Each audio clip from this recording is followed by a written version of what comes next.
Hi everybody, welcome to Conscious Conversations. I'm your host, Katie Augustyn.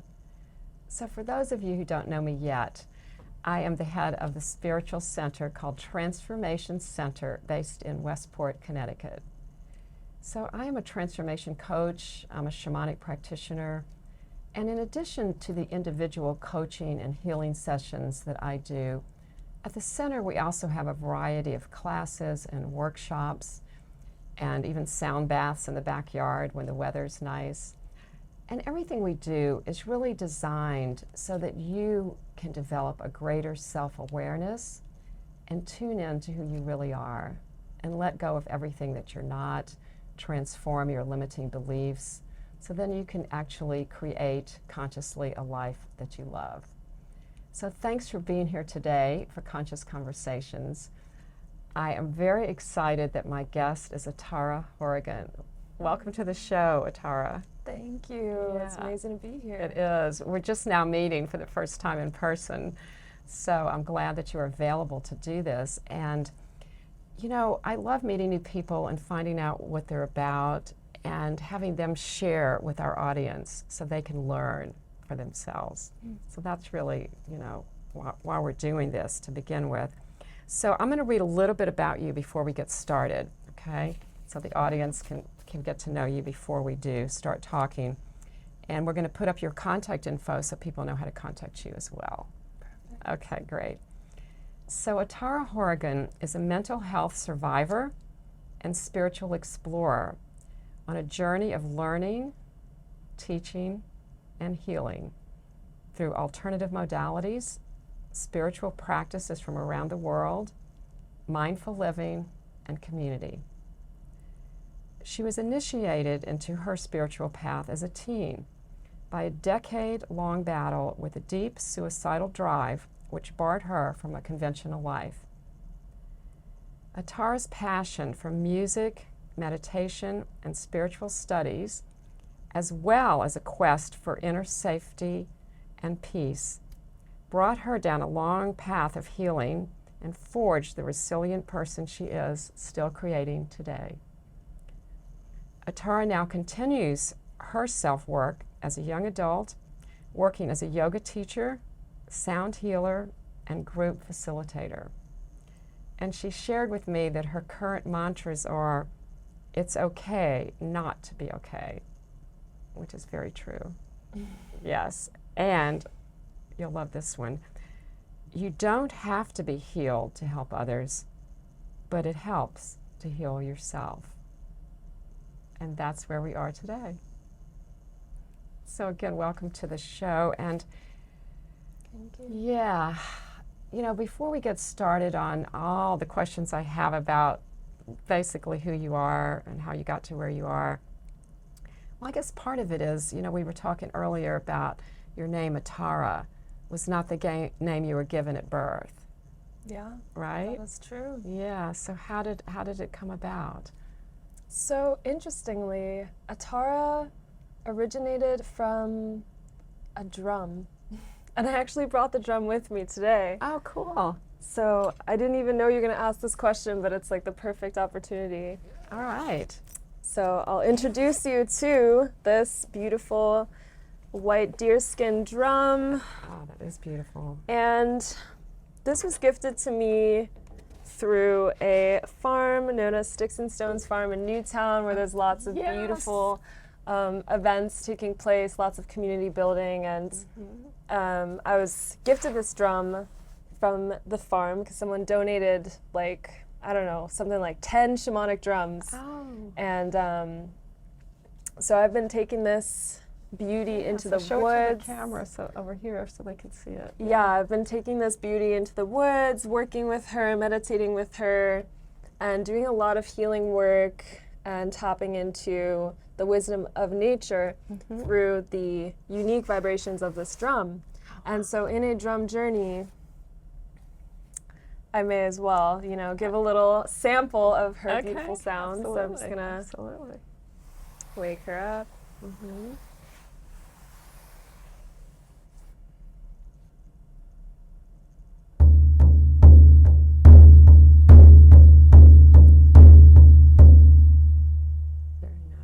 Yeah, Yes, yes. she's like, she really has her own like vibe. Each drum has their own kind of spirit to it, but she's very special. Yeah.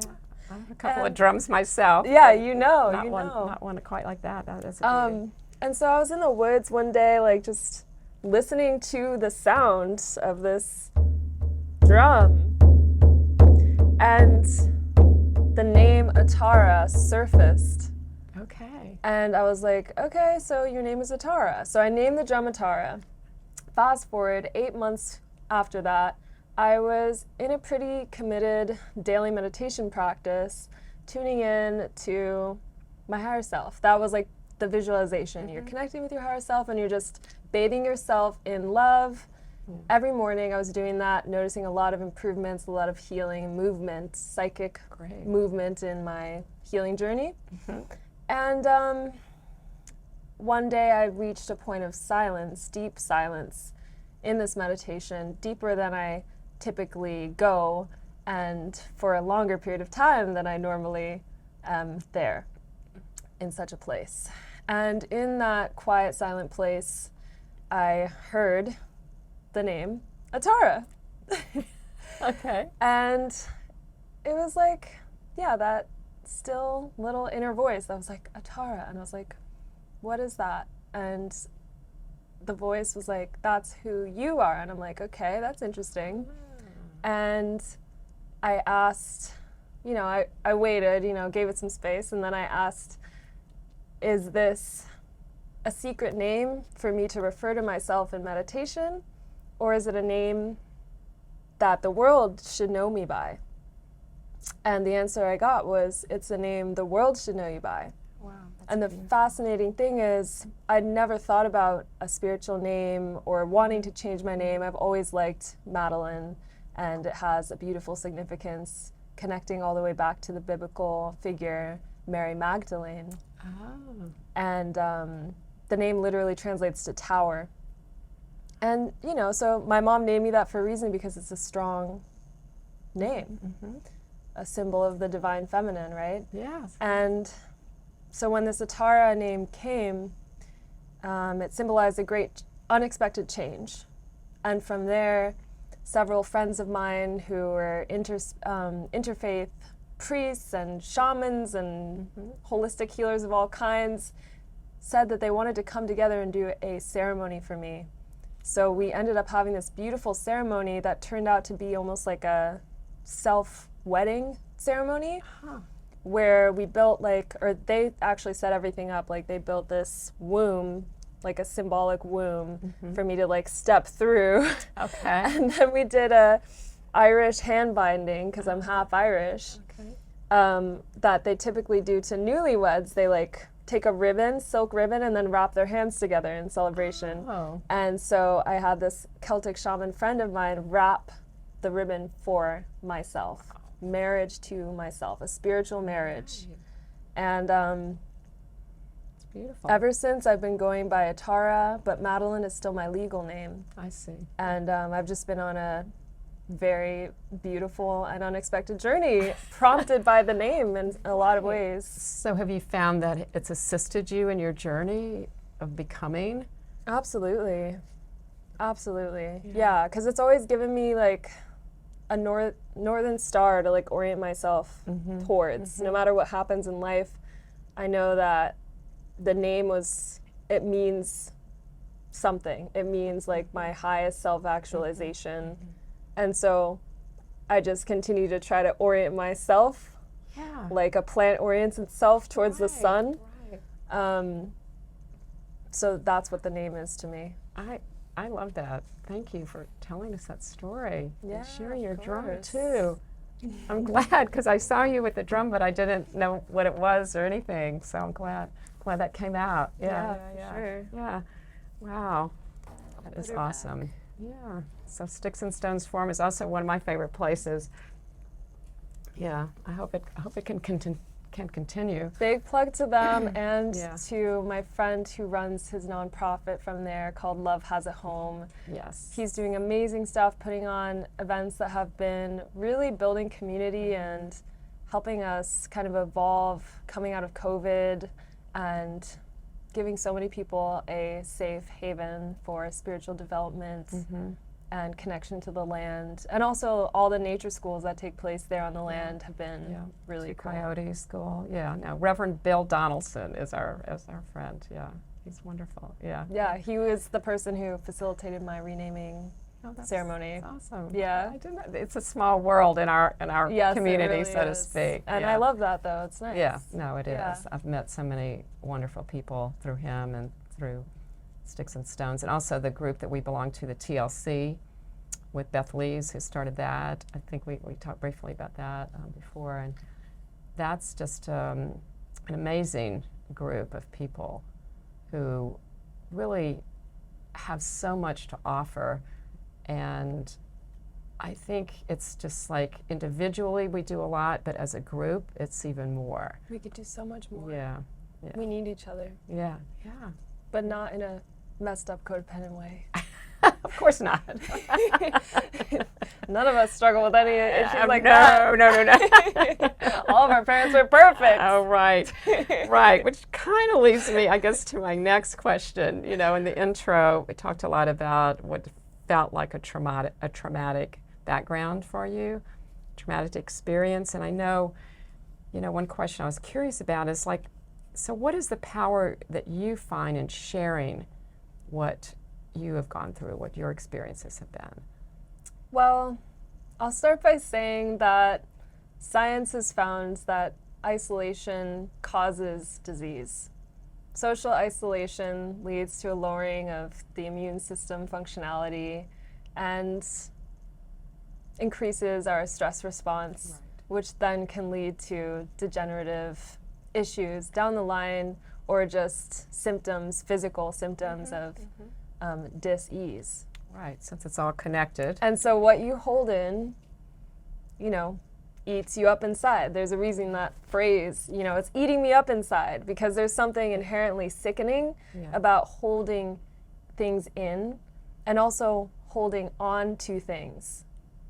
And so people, have discovered like the power of storytelling, the power of journaling, the power of talk therapy.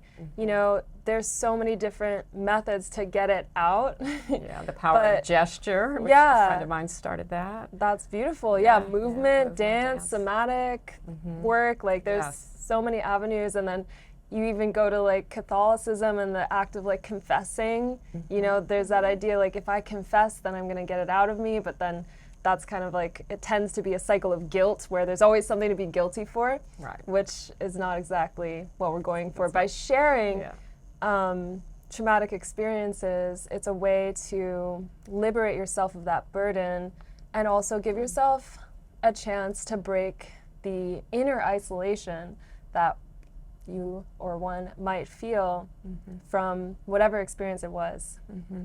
Because really the isolation itself is creating the dis-ease. Yes. Okay. Yes. Yeah. Well, it definitely can start there, and then it can snowball from there. Exactly. Yeah. But sharing it and knowing that you're not alone, because once we start the process of sharing, so that allows us to be vulnerable, right? And then by our vulnerability, then it allows whoever we're with to be vulnerable. So it's like a healing process for everybody. It's not just for the one that's sharing. Exactly. Yeah, and it builds from there. It builds community. It makes people feel as if they can come out of their shells. And I do believe we're stronger when we feel connected to something greater than us and know that we're a part of something. But if we're holding in traumas and experiences, there's always going to be that little block that makes us feel like we can't fully connect. Yeah. No, that's so true. Yeah, no, that's great that you've learned all this at such a young age, it feels like. Oh, and it was so easy, too. It was? No, sarcasm. Are you kidding me? Well, you said it with a smile. Did you hear my bio? Yeah. Well, yes. I mean, things do, like they say, make us stronger. Absolutely. Yeah. So I don't know, do you want to share anything about that for us to learn from? Sure. I mean, where to is there any part of the story you're curious about, or? Well, I guess I'm more curious about how you came to a point of learning what you have and then starting your practice, your yoga, becoming a teacher. You know, what was that kind of evolution? So I suppose the desire to become a yoga teacher stems really largely from understanding that I am a neurodivergent person, and I've been diagnosed with ADHD, and I'm highly creative, and also like super high in the psychological trait of openness. So I love novelty. Okay. And wow. all of that put me in a position where working a 9-to-5 was like the hardest thing ever in terms of like just task management and focus and like all these things. And because as in my adolescence, I had such a hard time showing up for school. I was like truant in high school. So I would go like a week just like not going, or I used to lock myself in these little, in my high school they had these little piano rooms that it was like literally a box with a door to get in and out and then just a piano. And I would like lock myself in there and just like write songs like all day, like hyper focused. Like it was like my diary. It was like my way to like process the fact that I had to be alive when I was in so much pain that I couldn't understand and felt I could not get help for. And so as a result, you can imagine maybe that did yield some excellent songs, did not yield excellent academic scores or habits as much as I love studying and learning. And there were certain teachers, you know, that really made me feel comfortable in the classroom, and I was able to really enjoy that process. But just overall, I just the format school was not for me. the format of school doesn't work for a lot of kids actually. But yeah. Anyway. Oh my gosh, more and more, more and more, absolutely. But basically, because of the way everything went with my mental health and every way that I found to cope when I was young, getting a normal job was just not on the table for like sustainability of my life. And then I was like, I'll become a yoga teacher.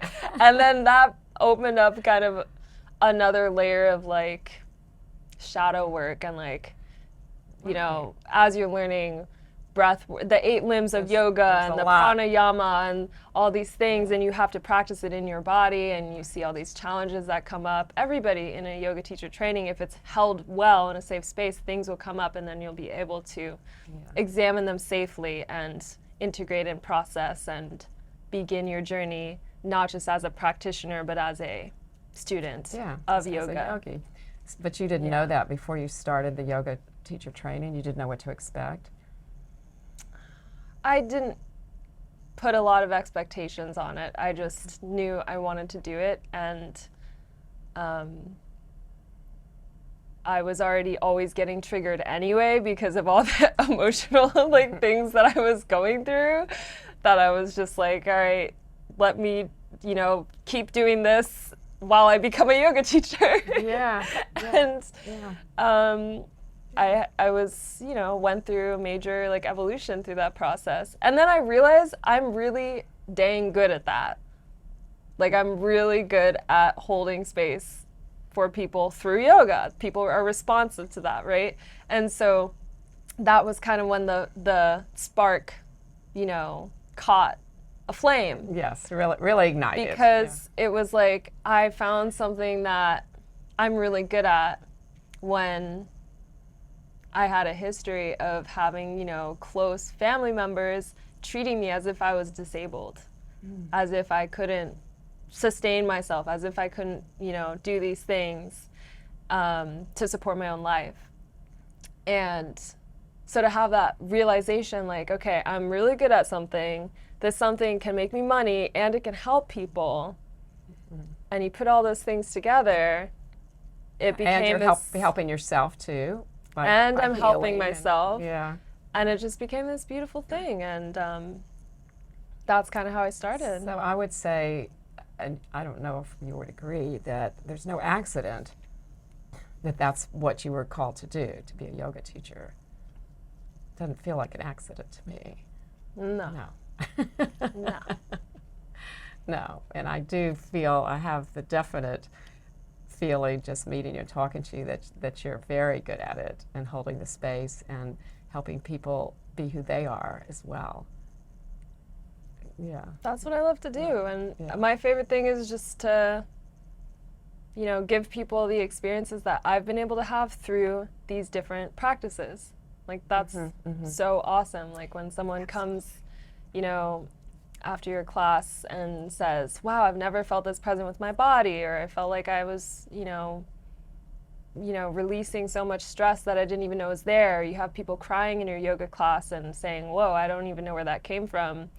Like, that's, but crying in a good way, not like bad way. Just disclaimer to everybody listening. It's not because I yelled at them or something.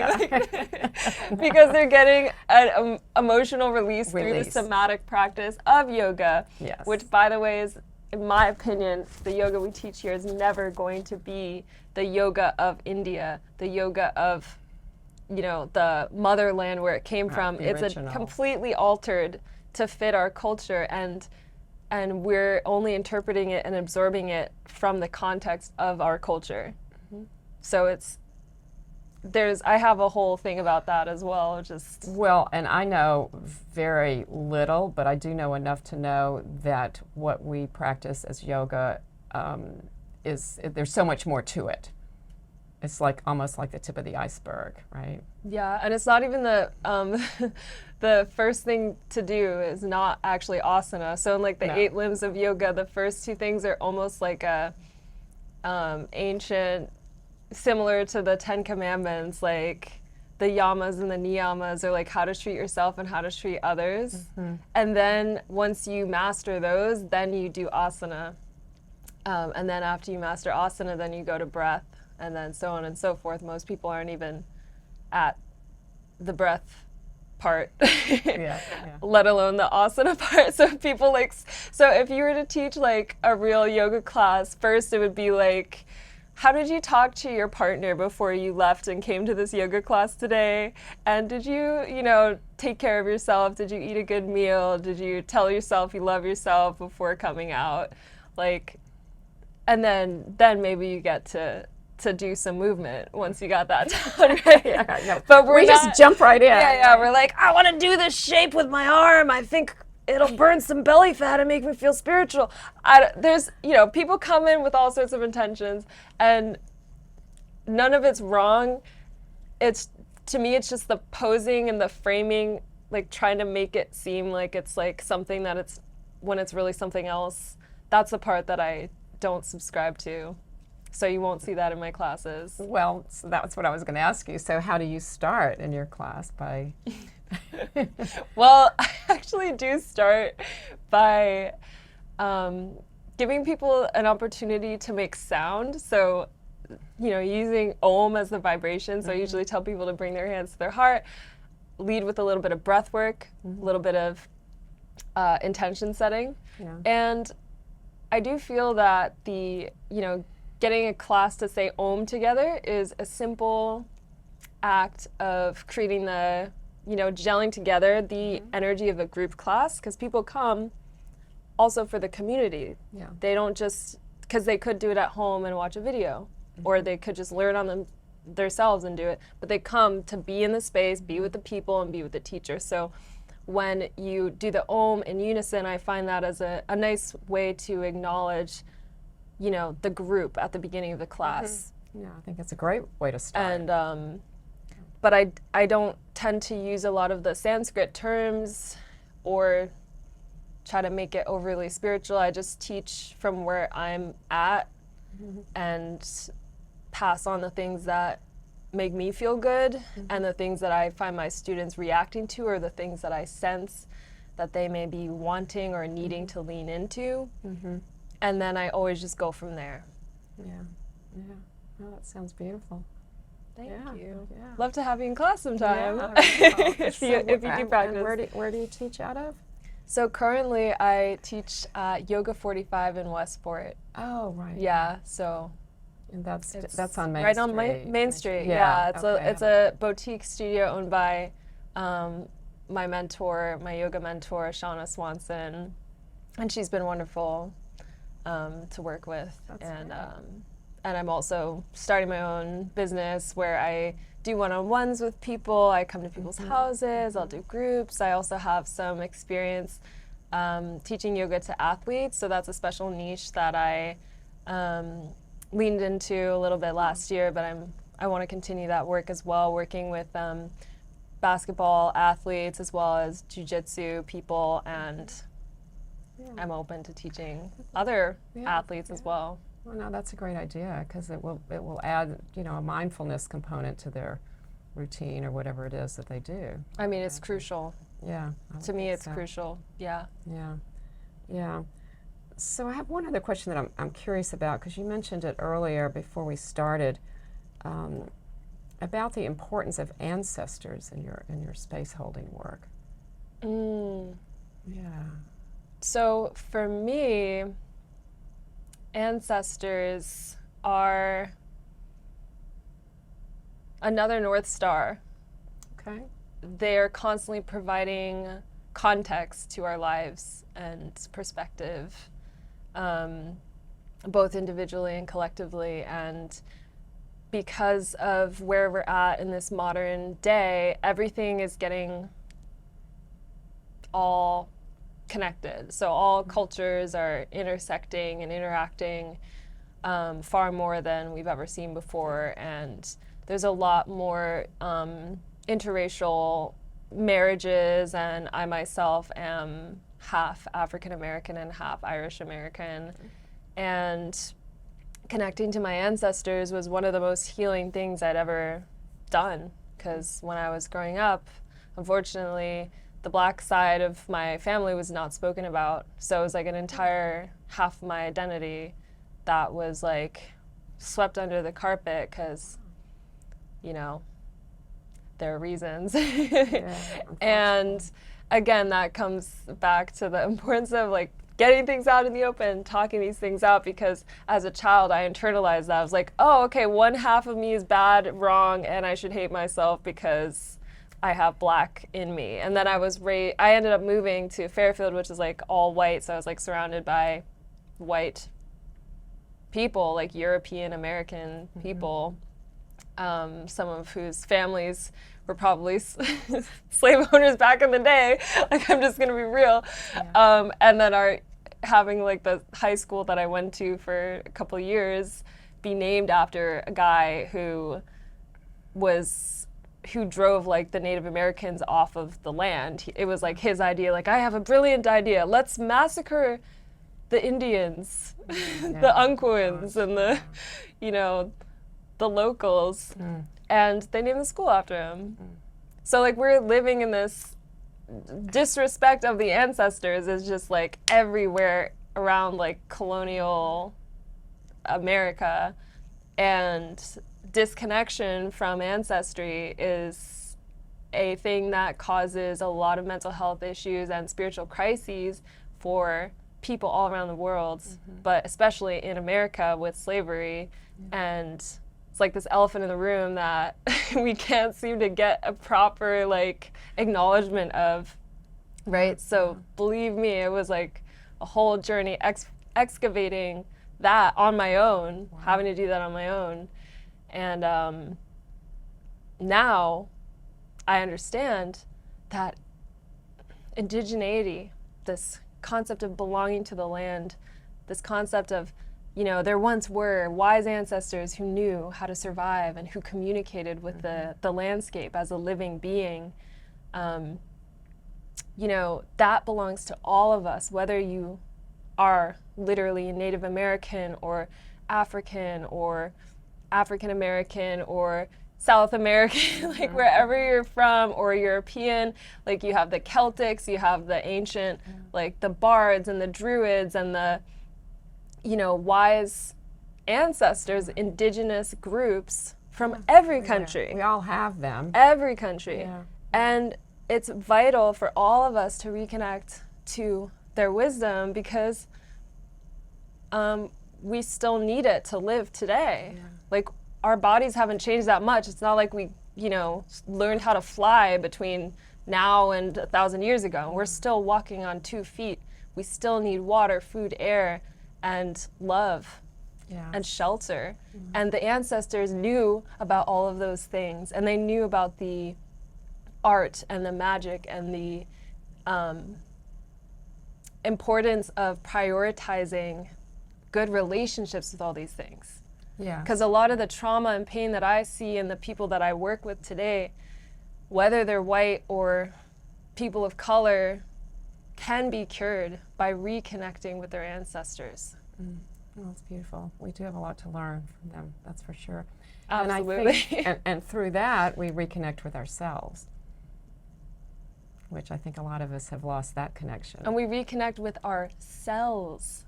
Our cells Yes. are composed of the genetic material of our ancestors. So they live in us. They live through us. We are them. They are us. Yeah. It's connecting to an aspect of who we are. Good point. Well, I'm afraid we're out of time, but I'm so glad you had an opportunity to share that. Thank you. Yeah, my pleasure. Yeah, and thanks for being on the show, and it's wonderful to meet you. Thank you. Yeah. You as well. This has been awesome. Yeah, and thank you to our audience for joining us today, and to the Westport Library, Verso Studios for hosting us. Till next time, namaste.